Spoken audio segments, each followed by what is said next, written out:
All right. I'm gonna guess. Oh, they're going to battlefield. All right. What? Okay. Test. Oh, there we go. Yep. For some reason, the mic on the headset is not working. I don't know why. That's too bad. Yeah. I can feel like J.J. Abrams now, just holding this all the time. Talking through a mic. I just feel like one of those. What's it called? Like one of those boxing commentators. Except with like, instead of having that like fall down mic or whatever. Yeah. All right. I've never actually seen Freeze's Meta Knight. It's pretty interesting. Yeah, no, like it's doing work. CP9's no slouch. Definitely not. So like, the fact that he's controlling the stage, like the match right now, and controlling stage is, really quite good, and his movement's really nice too. Ooh, you see like the very last hit on the neutral layer, like just send him back. Yeah. Now you've seen Young Quap play here, right? Yes. Yeah, he likes doing Meta Knight, especially for the invincible neutral layer from the ledge. Yeah. He uses that a lot. If only Peach could do something like that.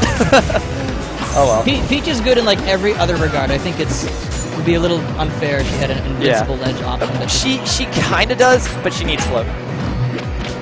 If she doesn't have float, she can't. But if she has float, she can.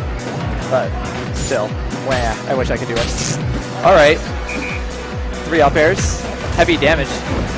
Ooh, That's going to do it. Yeah, purple Pikmin will do it. Purples are super strong. It is. His lineup looks yellow, red, purple.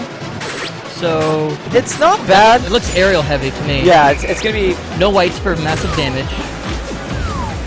Although, like, I've been kind of under the impression that, like, even though whites, they do a lot of damage when you throw them, I still feel like they're incredibly underwhelming. Because a character like Meta Knight could just, like, throw them off pretty easily. Alright. Still maintains this lineup. Ooh, nice. There was a little Pikmin pull delay. Didn't need much, though. Alright. Or maybe. See? Yeah, like, that was a lot of damage. That was 25%. Yeah. That was not bad. Especially when you have like 2 Pikmin on you, both of them going at the same time, and you're just trying to shake them off. Yeah. And Olimar's still doing stuff to you, and then Purple's like, I'm going to attack on 30%. No big deal. The thing that's really interesting about Olimar's Pikmin toss is that it forces the opponent to do an aerial or to do a ground option. Right. It forces them to attack. Ooh, nice hit. Wow. Bringing it right back. Completely even. Yeah. I agree. I know like everybody's like instant, this is what I want to do moment is jump in the air, do some sort of neutral air just to get them off. Yeah, it's fast and it generally works. And if you're an Olimar player, that's like, you can, if you really, if you're good with your Pikmin, you can just force them to do that every time and just punish accordingly. Punish landing and like, he's really good at forcing people to do what he wants you to do.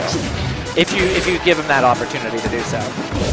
I kind of really want to see Stocks versus CP9 at some point, just because on the Reddit, like earlier this week, someone posted that if like Olimar's trying to grab Mario and you cape it, he turns around, faces backwards, but the Pikmin still grabs you, and it just messes up all the throw animations afterwards. That's really bizarre. Yeah, like the Pikmin are no longer considered attached to you once you right. throw.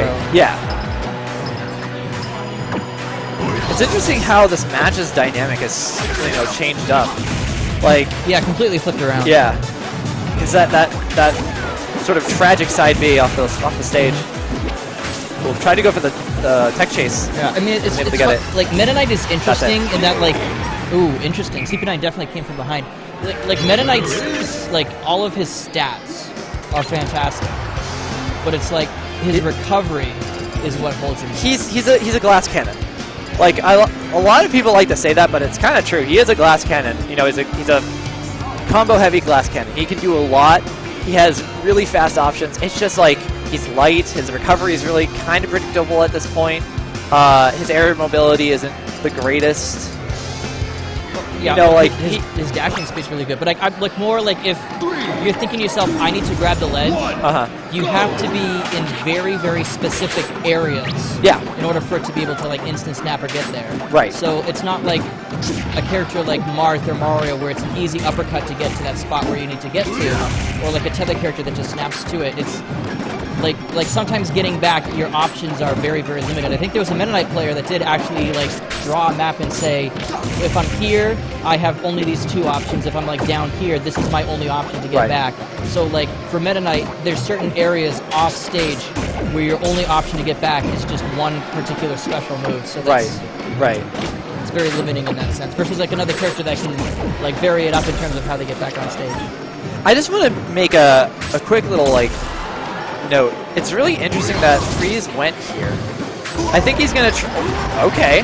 I think what he wants to do is he wants to try and get Olimar onto these platforms and tech chase and extend combos.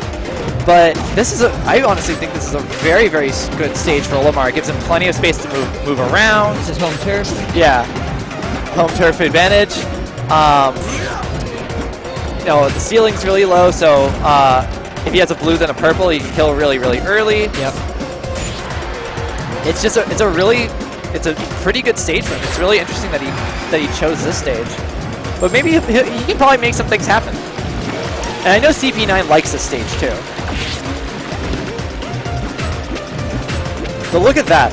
If you get on the platform against Meta Knight here, his entire up air just keeps you there. You're gonna have to like. It's like Wolf's up air. It covers the entire. Yeah, it covers the entire platform. There's not much you can really do about it because it's a disjoint. Ooh. All right. Yeah, and the worst part about it is that it's super fast too. So like. Ooh. Oh. Nice fade back.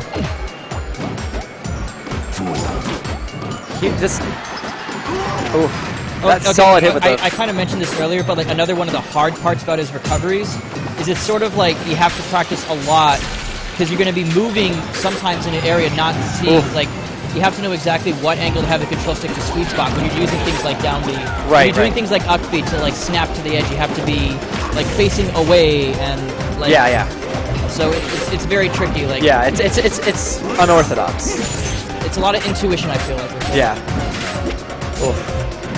The second that CP9 gets like sent onto these platforms, I think he's starting to realize it with his DI out of throws.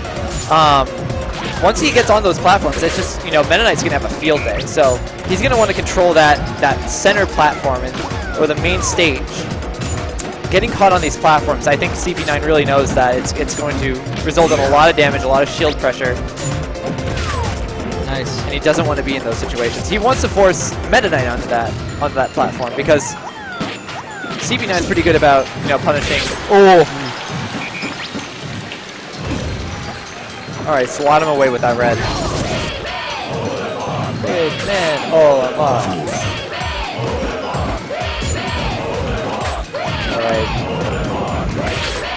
That's it.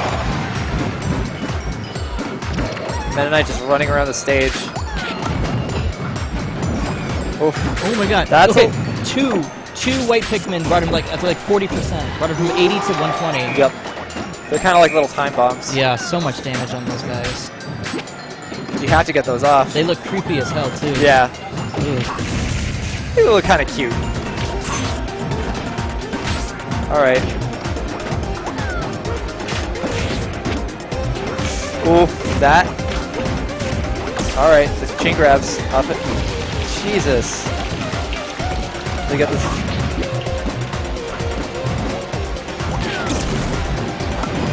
Ooh, another. Oh my god. Jeez. CP9. CP9's doing so well at, walling him out right now. It's keeping, staying center stage and staying on the main platform, not giving Freeze the situation that he wants. Ooh. And that's it. That's it. I need to go to the bathroom really bad. All right. We'll be right back.